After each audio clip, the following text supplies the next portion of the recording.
Sushi को होतारू अभी भी जाकुरो को अगेमाके के नाम से चिढ़ा रही है।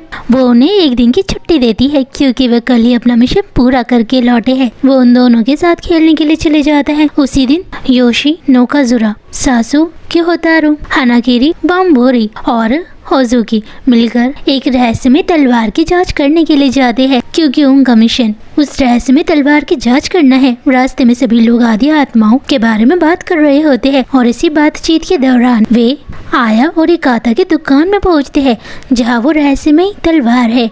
वो सब हैरान हो जाते हैं जब उन्हें पता लगता है एक आत्मा एक इंसान की दुकान में काम कर रही है। ये है मूगी और ये है ओरिकाता। मूगी ओरिकाता की हर बात मानती है और उससे कभी झूठ नहीं बोलती है। ओरिकाता उसे खाने के लिए खाना देती है इसलिए मूगी को वो पसंद है। ओरिकाता बताती है कि एक ग्राहक ने यह तलवार छुपे हुए तरीके से हासिल की थी और उसके बाद उसके आसपास के लोगों के साथ बुरी घटनाएं होने लगी।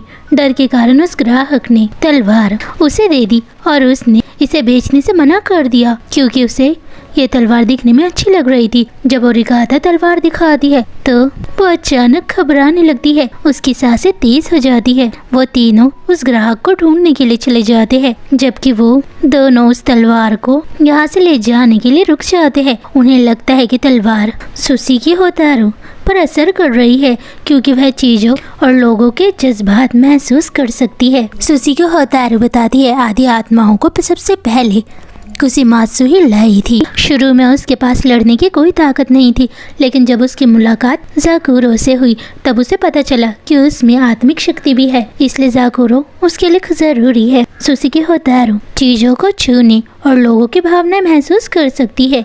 दुकान में मूगी जो ओरिकाता के साम करने वाली आत्मा है सुशी की होतारू को एक कंघी दिखाती है। जैसे ही सुशी की होतारू उसे छूती है उसे दिखाई देता है कि मूगी और उसकी माँ पर तलवारबाज हमला कर रहा है।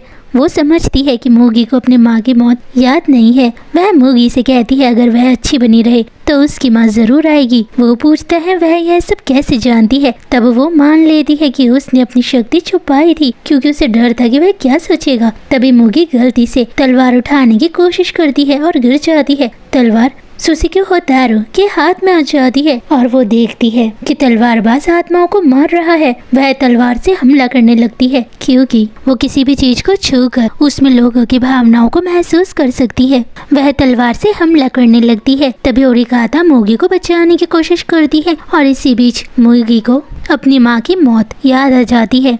वो तलवार से योशी नोकाजुरा का हाथ काट देती है लेकिन उसी समय उसको महसूस होता है कि वो दर्द में है। वो बेहोश हो जाती है। मूगी के पास अब भी वो कंघी है जो उसकी मम्मी ने उसे दिया था। वो तीनों ओरिकाता की दुकान में आते हैं।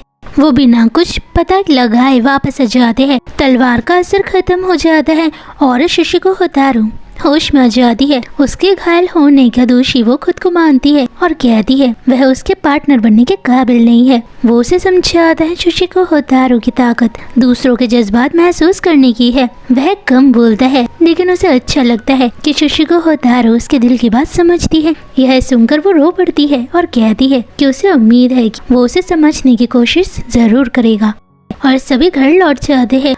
अगली सुबह वो जाने की तैयारी करते हैं। रात को वो दोनों सोचते हैं कि क्या ये सब किसी ने जानबूझकर करवाया है।